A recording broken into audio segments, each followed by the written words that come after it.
Yeah, and you can tell your brother. I hope he sees No, this. I won't tell him that because then he'll be happy. Okay. And you That's know you fair. don't want to make your siblings That's fair. happy. I have siblings, and that's the last thing I want. He will never see this. We will never Okay, tell then. him You know what? Never mind. Matter of fact, Willie Watt, who was that? So, whoever played him was, ooh. I mean, he could have done a bit of a better job if you asked.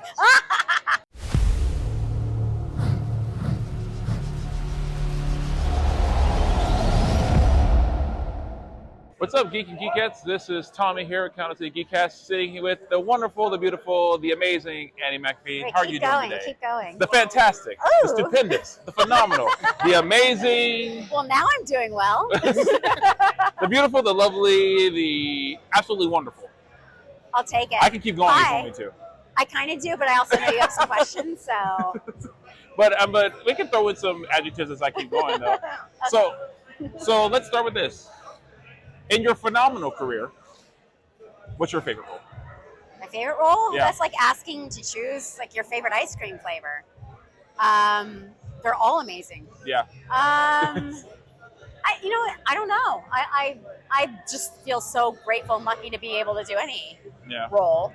But it's just they're all so different, and every genre of voiceover is different. So animation, I have a certain place in my heart for, and then like commercials I love to do for different reasons, and then promos kind of my thing also, and that's a whole different set of skills that I find very fulfilling. I just like being creative, so anything that allows me to be creative is my favorite. So you voiced Phoebe in Hey Arnold. Yeah. That show. That show became just so iconic for a generation. Right? How does it feel knowing that you had a very sizable role? Because I really do feel like Hey Arnold really helped like a lot of kids, and a lot of ways the character's so different. How do you feel about I really didn't know how iconic it was until we got to Comic-Con for the movie in 2017. This was before social media, when the show was out, so we didn't have that feedback. And I guess I still didn't really believe it until I showed up to San Diego, and the line to get in our panel was like out the building and around the corner, and like when we walked up, it was very surreal. And the questions people had, and just the amount of energy, I was just like, oh, I lost it, both in San Diego and in New York. I'm bawling, just like, oh my goodness, people really do love this. I just had no idea. Well, on a personal note, I will say that I watched Hey Arnold all throughout its run, and I was always hoping we'd get a movie that answered some questions. Took only a couple years. Yeah, I mean, I was already out of college. I was already out of college. Anyway, but no, it was really cool. I was glad and they got all of you back. That meant the most to me. Yeah. How did that feel, knowing that you were going to come back to do like? Well, I actually didn't know because Nickelodeon had us re-audition to make sure our voices, we remembered how to do them. So, it's always a little nerve-wracking. I felt like Phoebe was never my voice. Most of the kids just use their own voice. But Phoebe is a little bit of a character for me. And so I felt pretty confident, but you never know in this town. Right. So until they finally gave us the yes, you're hired. Okay, yeah. I wasn't able to really fully enjoy the thought of returning. Okay, fair enough. Well, you bring up a good question that I was going to ask you anyway. How did you come to your Phoebe voice? Like what? It's a good story actually. When I first auditioned for Phoebe, really the only requirement was that she sound different than Helga, because they knew they wanted a best friend for Helga, and the pilot had already been animated, and the first 2 or 3 episodes had already been animated by the time I recorded my first one. So they knew what she looked like, but they just wanted her to sound different than Helga. And so I went in, I auditioned, and I just used a little bit raspier version of my voice to make sure she didn't sound like Franny, who I'd known already. Mm-hmm. And then when I wound up getting the job, I actually went back and ADR'd a line in Downtown as Fruits. Like Phoebe standing off stage and she says something. They wanted to put a line in there. She didn't have a line at first, and so I just did a line off camera. Okay. And then once I saw the episode and I recorded 2 or 3 episodes, I kind of got the idea of what their friendship was like. And her voice, she sort of started going from here to kind of just going a little bit more up here. And I figured she's a little bit more shy, and I really wanted her to be more of a sidekick. It just felt right. So her voice did change in the first season. Okay. If you listen carefully. I haven't watched it in a while, but I do remember. Now you'll know. Now you'll watch it different. But the fact that you just did that flawlessly, is amazing to me. Sorry, I've always loved voice actors, and whenever a voice actor can do that while they're talking and just go right back, has always been amazing. Yeah, to me. it's fun. Yeah. That's how that changed and got settled into what she is now. That's awesome. That's awesome. So you were also one of the first people to do a voice for Carrie Kelly, even though it was the original voice for Carrie Kelly. Yeah. Like, and it's not. I mean, you have to be a super nerd to know who Carrie Kelly is. I feel like DC people, they know. If you're a DC fan, you know. Because she was definitely a really cool character. Right? I always thought she was a good choice for when they did The Dark Knight Returns. That's one of my favorite comics. So I really enjoyed it. How does it feel knowing that you're definitely? Oh, that's another thing I had no clue about until much later. Because when I did the Batman episode, the episode was about like 3 kids imagining what they would be like if they were superheroes with Batman.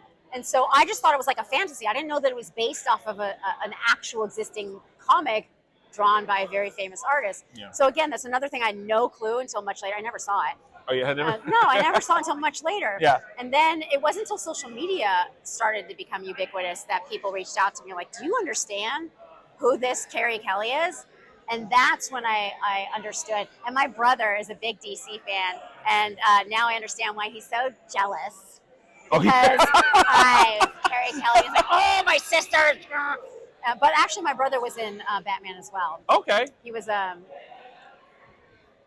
don't remember off the top of my head. I can't remember off the top of my head. Oh, it's going to drive me nuts now. Yeah. I can't remember. Look up Scott McAfee. Scott, yeah. Well, while I'm doing that, so you also so what's more fun for you? Is it animation, video games, or do you really find a difference? Like, I mean, animation, because video games you record by yourself and you record a million lines. You have no idea how they relate to each other or what's going on. It's just lonely. It's just 4 hours of screaming and every possible scenario that can happen in that scene. And I don't know. And they're so secretive. Yeah. There's this one time when I was doing Final Fantasy where they had one script in the studio and you would all share it. And then I would write notes to the actors, and I'd come back and they'd answer them. And but what was that? Was that the kind of like not nerve wracking, but was it kind of frustrating for you to do that, or did was it's just lonely? Just lonely. Okay. I'm just happy. I grew up with Final Fantasy. I love Final Fantasy. Yes, so to be in one of the games and to be in like a fighting trio, and she had like that little stance thing with this big gun, and I got to do like magic and like do all those kinds of sounds. Oh, it was a dream come true. Yeah, I was so excited. I'm a huge Final Fantasy nerd. It's actually the second RPG franchise I got into after Suikoden, which I played first, then 7, then 8, and I've been hooked ever since. Yeah, it's a great series. It's a great series. You also voiced Sarah in Land Before Time series. Yes. Yes.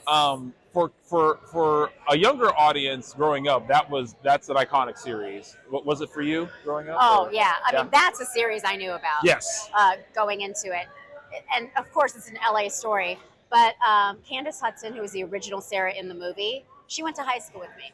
Really? So she moved. That's why they had auditions for Sarah. She's no longer in the business. Okay. And so my brother was Littlefoot in 2, 3, and 4.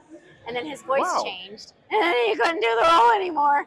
And so I didn't get to work with my brother, but I auditioned for Sarah. But I listened to Candace's version. Yeah. But you got to give it your own style. Even at the young age that I was when I auditioned for it. Absolutely.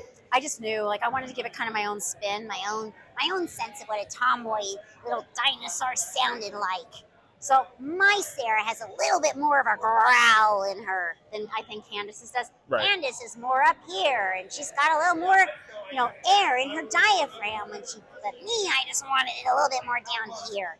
So, luckily they responded to that, but I knew. I was so going into the Land Before Time. I was like, oh, yeah. I am just literally so amazed at how you can keep doing that. I'm sorry, I'm fanboying right now, and I am not ashamed to say it. That's so cool. I have my fandoms too. It's cool. So we did look it up. So in the anime series, your brother played Chris Carlisle. He was in 2 different. And he was in Batman Beyond, and he played actually one of my favorite characters from Batman Beyond. He played Willie Watt. Yes, Willie Watt. There you go. I knew it was a big character. Honestly, and you can tell your brother. I hope he sees this. No, I won't tell him that because then he'll be happy. Okay. And you don't want to make your siblings happy. That's fair. I have siblings, and that's the last thing I want. He will never see this. We will never. Okay, then you know what? Never mind. Matter of fact, Willie Watt. Who was that? Whoever played him was. Ooh. I mean, he could have done a bit of a better job if you. I can tell who's more evil between the two of us. You do, but I don't. It's a sibling thing. If thing. I were in your shoes, I wouldn't feel bad either. Exactly. I would just get beat up when I got. I'm the youngest, so I would just get. I'm older. So. Yeah. See. I would do all this and just get beat up when I got home. It's like, my sister would be get away with it. My sister would grab me by the shoulder and say, "You know it's coming, right?" I'm like, "That's fair." Oh. I'm kidding. My sisters love me. I enjoy torturing my brother. I'm sure they enjoy. It's the reason why I was born first. It's my payment. I'm pretty for having another one. I'm pretty sure my sisters and brothers say the same. Yeah. But yeah, Willie Watt. Yeah, best. Yeah. And my brother's a huge DC fan, so. But I guess still, Carrie Kelly's better.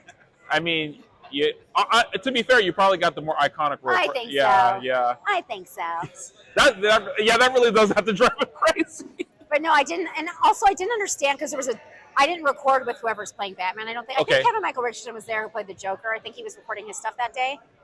In this episode. That's right. And I've known Kevy for a long time, so that was pretty cool. He's also great. Yeah. So I didn't get a sense of that there was a different Batman voice in my segment, and I didn't understand how it all came together until I saw it. Okay, that's awesome though. That's awesome. So out of all your characters, do you have a favorite, or can you pick one experience maybe that I mean, they're just all so different. Like Hey Arnold was probably the most memorable character because it was so seminal in me growing up. Okay. You know, it was my whole childhood. Yeah. And being with the same kids for all those years, and it just shaped me. So in that way, I think Phoebe was probably my favorite, just because it's the most. It shaped my personality so much. Mm-hmm. But they're all amazing. There's actually some characters, there's characters you'll never see. Yeah. That I did a pilot this year that I loved. Yeah. That didn't get picked up, and I loved that character. But it hasn't also. It's in that limbo phase, so I can't talk about it. Right. It's not completely a no, but it's not a yes. So there's some characters, and then there's a show I did for Netflix that never aired. We recorded it. It was animated. I have no idea what happened to it. There's a lot of characters out there I wish people could see, but that's just the business. That's what happens. Do you if you could do you have a character you want to voice, maybe someone it's a character that already exists out there somewhere, or something that you just want to do? I mean, I'm a huge Mooney. So I don't do dubbing generally. Mm-hmm. Yeah. But when Crystal, the final movie that already aired in Japan, comes to the U.S., I would do anything to be Galaxia. She's the villain. No, I'm a diehard Sailor Moon fan, and I was just imagining, and I was just gonna say yes. Yeah, absolutely. I think I could do a great voice for Galaxia. Because I'm very much looking forward to it. I just remember her voice. Oh, that's from the very alto. I'm a diehard Sailor Moon fan too. Japanese voice actors. Oh, yeah. Oh.